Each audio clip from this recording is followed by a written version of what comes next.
कुतुबुद्दीन ऐबक की कहानी, एक गुलाम से सुल्तान बनने तक का सफर। कुतुबुद्दीन ऐबक का जीवन एक साधारण गुलाम से एक शक्तिशाली शासक बनने की प्रेरणादायक कहानी है। उनका जीवन संघर्ष, निष्ठा, वीरता और दृढ़ संकल्प का प्रतीक है। एक प्रारंभिक जीवन, गुलामी की पीड़ा। कुतुबुद्दीन ऐबक का जन्म 1150 ईस्वी के आसपास तुर्किस्तान, वर्तमान में मध्य एशिया में एक तुर्क परिवार में हुआ। लेकिन दुर्भाग्य ने बचपन में ही उनके जीवन को घेर लिया। उन्हें छोटी उम्र में ही गुलाम बना लिया गया। कल्पना कीजिए, एक मासूम बच्चा जो अपने परिवार के स्नेह से दूर अजनबियों के हाथों बेच दिया गया। गुलामी की जंजीरों में जकड़े इस बालक के दिल में भय और निराशा थी, लेकिन उनकी आंखों में उम्मीद की चमक कभी नहीं मरी। उनकी किस्मत ने तब करवट ली जब निशापुर के एक प्रमुख काजी फखरुद्दीन अब्दुल अजीज कुफी ने उन्हें खरीद लिया। काजी ने उन्हें अपने बेटे की तरह पाला। कुतुबुद्दीन को घुड़सवारी, तीरंदाजी और युद्ध कला में दक्ष बनाया गया। एक गुलाम होते हुए भी उन्होंने अपनी प्रतिभा और निष्ठा से अपने स्वामी का दिल जीत लिया। 2. मोहम्मद गोरी की सेवा में प्रवेश, भाग्य का बदलाव। जब काजी की मृत्यु हुई तो ऐबक को फिर से गुलाम के रूप में बेच दिया गया। इस बार उन्हें मोहम्मद गोरी ने खरीदा। मोहम्मद गोरी की नजरें दूरदर्शी थीं, उन्होंने इस युवा गुलाम में असाधारण क्षमता देखी। ऐबक ने अपनी वफादारी और युद्ध कौशल से गोरी का विश्वास जीत लिया। वे सिर्फ एक गुलाम नहीं रहे, वे एक सेनापति बन गए। युद्ध के मैदान में उनका साहस देखते ही बनता था।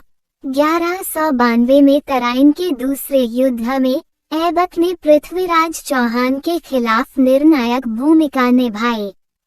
इस विजय ने भारत में गोरी के प्रभुत्व को स्थापित कर दिया और ऐबक को दिल्ली और लाहौर की जिम्मेदारी सौंपी गई। 3. सुल्तान की गद्दी पर बैठना, संघर्ष से सत्ता तक।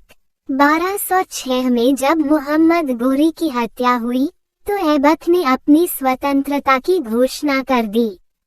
ये क्षण उनके जीवन का सबसे महत्वपूर्ण मोड़ था। एक समय का गुलाम अब एक स्वतंत्र शासक बन गया था, दिल्ली सल्तनत के पहले सुल्तान के रूप में। लेकिन ये सफर आसान नहीं था। कई विरोधियों ने उनकी सत्ता को चुनौती दी। फिर भी ऐबक ने अपनी रणनीति, साहस और निष्ठा से हर संकट का सामना किया। उन्होंने लाहौर को अपनी राजधानी बनाया और दिल्ली सल्तनत की नींव रखी। 4. एक न्यायप्रिय और उदार शासक।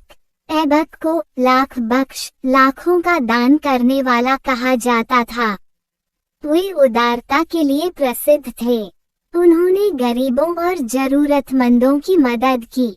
उनका शासन केवल तलवार की ताकत पर नहीं, बल्कि न्याय और करुणा पर आधारित था। उन्होंने प्रशासनिक व्यवस्था को संगठित किया, कानून व्यवस्था को मजबूत किया और व्यापार को प्रोत्साहन दिया। 5. स्थापत्य कला में योगदान, विरासत की अमरता। कुतुबुद्दीन ऐबक केवल एक योद्धा या शासक ही नहीं थे, वे कला प्रेमी भी थे। उनके शासनकाल में दिल्ली में कुव्वतुल इस्लाम मस्जिद का निर्माण हुआ। इसी दौरान उन्होंने भव्य कुतुब मीनार की नींव भी रखी। हालांकि इस मीनार का निर्माण उनके जीवन काल में पूरा नहीं हो सका, इसे उनके उत्तराधिकारी इल्तुतमिश ने पूरा किया। कुतुब मीनार आज भी उनकी महानता की गवाही देती है। 6. दुखद अंतः, एक शूरवीर की मृत्यु। कहते हैं, किस्मत कभी किसी के साथ हमेशा नहीं रहती। 1210 में लाहौर में पोलो चौगान खेलते समय ऐबक अपने घोड़े से गिर पड़े। यह कोई मामूली गिरावट नहीं थी, उनकी छाती पर गंभीर चोट लगी और कुछ ही समय में उन्होंने दम तोड़ दिया।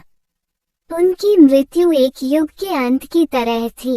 एक गुलाम जिसने अपने परिश्रम और निष्ठा से सुल्तान की गद्दी हासिल की थी, अब इतिहास का हिस्सा बन गया था। उन्हें लाहौर में अनारकली बाजार के पास दफनाया गया। 7. विरासत, एक प्रेरणा का स्रोत। कुतुबुद्दीन ऐबक का जीवन हमें सिखाता है कि परिस्थितियां चाहे कितनी भी प्रतिकूल क्यों न हो, अगर इच्छा शक्ति प्रबल हो तो कोई भी लक्ष्य असंभव नहीं है। एक गुलाम से सुल्तान बनने का उनका सफर इतिहास के पन्नों में स्वर्णिम अक्षरों में दर्ज है। आज भी जब हम दिल्ली के आकाश में कुतुब मीनार को देखेंगे तो हमें याद आएगा कि एक गुलाम की हिम्मत और हौसले ने इतिहास रच दिया।